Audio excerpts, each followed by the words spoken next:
Đường vô xứ nghệ quanh quanh, non xanh nước biếc như tranh họa đồ. Hôm nay Bếp Panda xin mời các bạn ghé lại vùng đất xứ nghệ thưởng thức món cá kho cực kỳ thơm ngon với gia vị rất đặc trưng của người miền Trung nhé.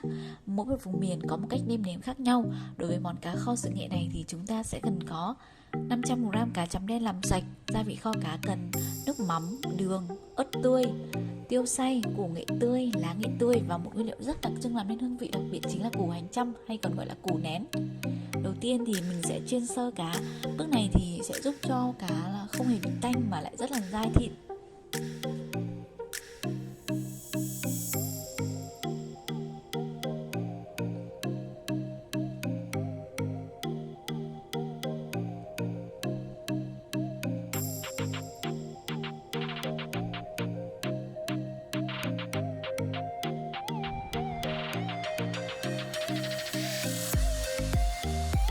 Như vậy chúng ta đã chiên cá xong rồi.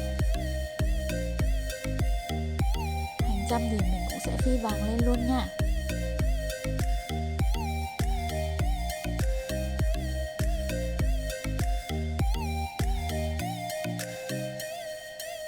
Củ nghệ thì mình sẽ giã nhỏ và dùng cả bã để nấu cá.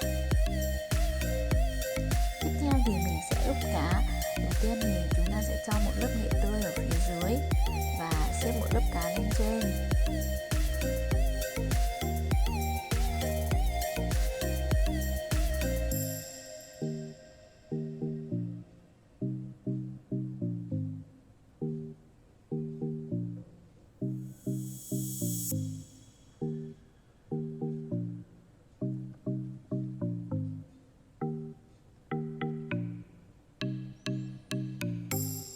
Bây giờ thì mình sẽ cho nốt phần nghệ đã giã lên trên cùng nha.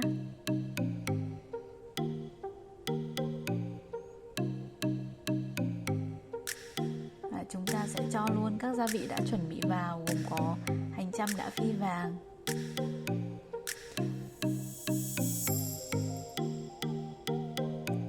tiêu xay, ớt tươi và cho luôn đường và nước mắm vào.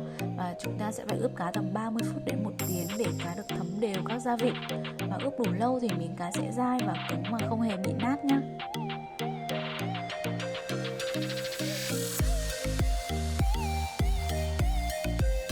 Nước kho cá thì mình có thể dùng nước chè xanh hoặc là nước đun sôi các bạn nha.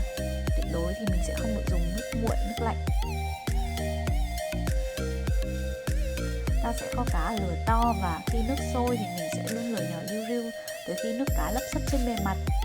Như vậy thì cá đã chín đều và thấm gia vị rồi thì mình sẽ rắc một ít lá nghệ tươi thái nhỏ lên trên. Vị thơm đặc trưng của lá nghệ giúp cho món cá càng thơm ngon hơn.